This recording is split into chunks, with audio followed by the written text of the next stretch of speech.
नमस्कार दोस्तों, स्वागत है आपका आज के मुख्य समाचार में, जिसमें सबसे पहली बड़ी खबर में जिक्र होगा बिहार के घोटाले का, जिस पर नीतीश कुमार घिरते नजर आ रहे हैं। और तेजस्वी यादव ने नीतीश पर निशाना साधते हुए कहा है कि नीतीश राज में खूब घोटाले हुए हैं और भ्रष्टाचार की फाइलें जलाई गई हैं। इसी के साथ दूसरी बड़ी खबर में आपको बताएंगे कि भाजपा को समर्थन करने पर मायावती पर भड़के पूर्व सांसद, कहा बिहार में जनता जूतों की माला पहनाकर वापस भेजेगी। और तीसरी बड़ी खबर में जिक्र होगा कि दिल्ली में भाजपा को बड़ा झटका, बीजेपी नेता कपिल मिश्रा ने केजरीवाल सरकार के मंत्री से कोर्ट में मांगी माफी और मानहानि का मामला हुआ बंद। तो दोस्तों, हर एक खबर की गहराई में आपको ले जाएंगे, लेकिन उससे पहले अगर आपको भी ऐसा लगता है कि बिहार में जेडीयू भाजपा को बड़ा नुकसान होने वाला है, तो आप अभी इस वीडियो को लाइक कीजिए और इस लाल बटन को दबा के इस चैनल को फ्री में सब्सक्राइब करके घंटी बजाकर कमेंट में लिखिए जय हिंद। और आप हमें कमेंट में बताइए कि क्या नीतीश सरकार में बिहार में भ्रष्टाचार हुआ है या नहीं, हाँ या ना हमें जरूर बताइए। दोस्तों, रुक करते हैं तमाम बड़ी खबरों की तरफ। तेजस्वी ने साधा निशाना,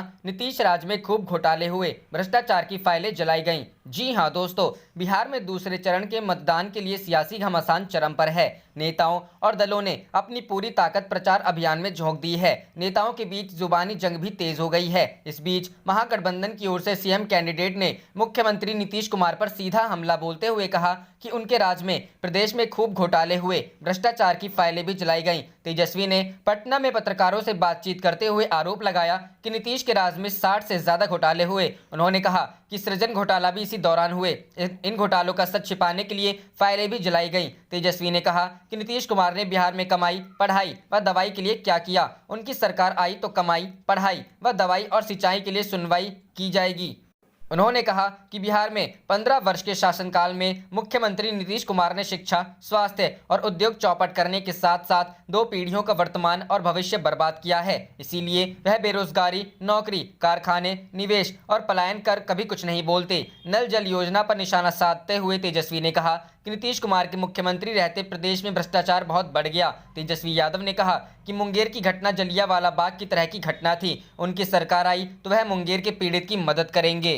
रुख करते हैं अगली खबर की तरफ। बीजेपी को समर्थन करने पर मायावती पर भड़के पूर्व सांसद, कहा बिहार में जनता जूतों की माला पहनाकर भेजेगी। जी हां दोस्तों, बसपा सुप्रीमो मायावती ने आगामी विधानसभा चुनाव में सपा को हराने के लिए बीजेपी को वोट देने की बात कही है।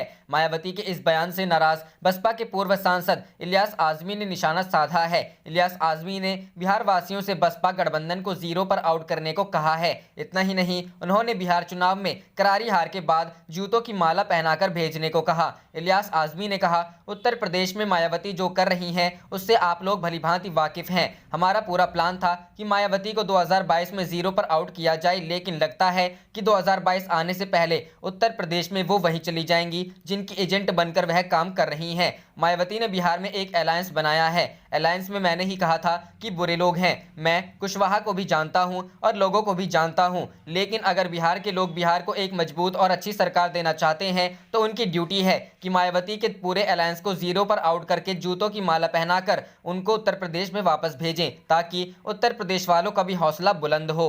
रुख करते हैं अगली खबर की तरफ। बीजेपी नेता कपिल मिश्रा ने केजरीवाल सरकार के मंत्री से कोर्ट में मांगी माफी, मानहानि का मामला हुआ बंद। जी हां दोस्तों, भारतीय जनता पार्टी के नेता और दिल्ली हिंसा को लेकर विवादों में आए कपिल मिश्रा ने केजरीवाल सरकार के मंत्री से माफी मांग ली है। कपिल मिश्रा ने दिल्ली सरकार में स्वास्थ्य मंत्री सत्येंद्र जैन पर करोड़ों रुपए के भ्रष्टाचार का आरोप लगाया था।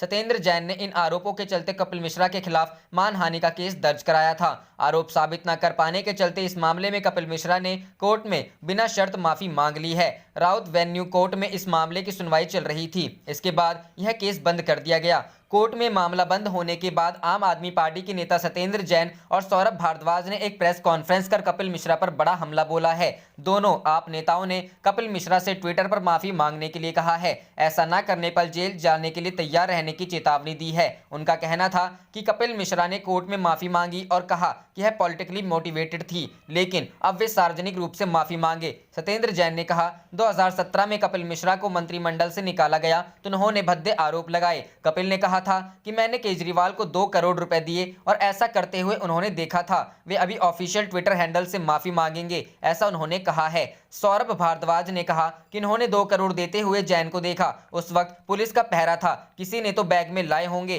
किसी ने तो देखा होगा। जब कपिल से सवाल पूछे गए तो इनके पास कुछ भी बताने को नहीं था। इन्होंने आप छोड़ी, बीजेपी ज्वाइन की और फिर माफी भी मांगी। इनका ये कहना कि इनका बयान राजनीति से प्रेरित था, इससे साफ है कि ये काम बीजेपी ने करवाए थे। रुख करते हैं अगली खबर की तरफ। भाजपा का पूर्वी भारत में पैर पसारने का सपना बिहार में खत्म करेंगे, सचिन पायलट। जी हां दोस्तों, कांग्रेस के युवा नेता सचिन पायलट ने एक जनसभा में कहा कि पूर्वी भारत में सरकार बनाने का भाजपा का सपना बिहार विधानसभा के चुनाव में समाप्त हो जाएगा। उन्होंने विश्वास जताया कि विपक्षी महागठबंधन बिहार में ऐतिहासिक जीत दर्ज करेगा। उन्होंने यह भी कहा कि राज्य के विकास के लिए 10 लाख सरकारी नौकरियों का वादा करके महागठबंधन ने एजेंडा सेट कर दिया है, जिसका अनुसरण भाजपा भी कर रही है और उसने 19 लाख रोजगार देने का वादा किया है। गौरतलब है कि पश्चिम बंगाल और असम में अगले साल मार्च से मई के बीच विधानसभा के चुनाव होने हैं। पश्चिम बंगाल में जहां टीएमसी सत्ता में है, वहीं भाजपा मुख्य विपक्षी दल है और असम में वह घटक दलों के साथ मिलकर सरकार चला रही है। रुख करते हैं अगली खबर की तरफ। बिहार चुनाव, बागियों से परेशान बीजेपी, 43 नेताओं को पार्टी ने किया बाहर, 24 से अधिक प्रत्याशी एलजेपी के टिकट पर उतरे मैदान में। जी हां दोस्तों, बिहार में हो रहे विधानसभा चुनाव में इस बार भाजपा सबसे अधिक बागियों की बगावत से परेशान है। अब तक पार्टी ने मुख्यालय स्तर पर 43 नेताओं को बाहर का रास्ता दिखाया है। ये ऐसे नेता हैं जो मौजूदा या पूर्व विधायक के अलावा प्रदेश स्तरीय पदाधिकारी हैं। अगर जिला स्तरीय इकाइयों से निष्कासित नेताओं को शामिल करें तो बागियों की संख्या कहीं और अधिक है। भाजपा के गठन के इतिहास में ऐसा पहली बार हुआ है जब दल के खिलाफ जाकर इतनी बड़ी संख्या में बागी चुनावी मैदान में डटे हैं। इन बागियों में 2.5 दर्जन जेडीयू के खिलाफ तो दर्जन भर प्रत्याशी भाजपा के खिलाफ ही चुनावी मैदान में डटे हैं। भाजपा का नारा पार्टी विद डिफरेंस का है।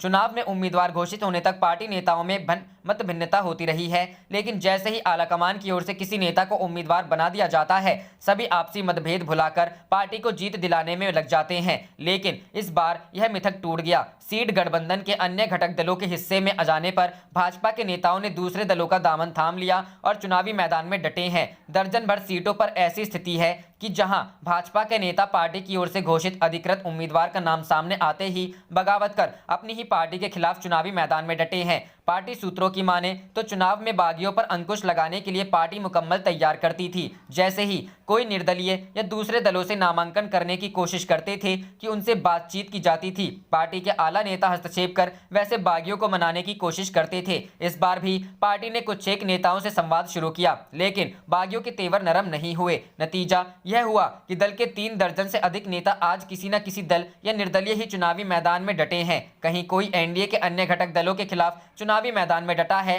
तो कहीं भाजपा के खिलाफ ही चुनावी मैदान में है। रुख करते हैं अगली खबर की तरफ। बिहार चुनाव, कांग्रेस व आरजेडी का पलटवार, तेजस्वी और राहुल के एजेंडे ने केंद्र व बिहार सरकार को किया बेचैन। जी हां दोस्तों, राजद सांसद मनोज झा और कांग्रेस के राष्ट्रीय प्रवक्ता पवन खेड़ा ने शनिवार को कहा कि तेजस्वी यादव और राहुल गांधी ने बिहार के युवाओं और जनता के साथ मिलकर चुनावी एजेंडा सेट कर दिया है। यह सकारात्मक एजेंडा केंद्र और राज्य की मौजूदा सरकारों को बेचैन करने वाला है। उन्होंने कहा कि तेजस्वी यादव के परिवार पर नीतीश कुमार और राहुल गांधी के परिवार पीएम मोदी निजी हमले तो कर रहे हैं, लेकिन उनके पास बिहार के लिए कहने के लिए कुछ नहीं है। संजय झा ने आगे कहा कि हमारे पत्र के आलोक में चुनाव आयोग के निर्देशों के बाद भी तेजस्वी यादव की सभाओं में सुरक्षा के कोई इंतजाम नहीं है। उन्होंने सवाल उठाया कि आखिर कौन उनको रोक रहा है। कमाई, दवाई व पढ़ाई वाली सरकार बनाएंगे। तेजस्वी नेता प्रतिपक्ष तेजस्वी यादव ने कहा, एक बिहारी सब पर भारी, हम कमाई, दवाई व पढ़ाई वाली सरकार बनाएंगे। एनडीए ने पूरे सूबे में भ्रष्टाचार को बढ़ावा दिया है। आज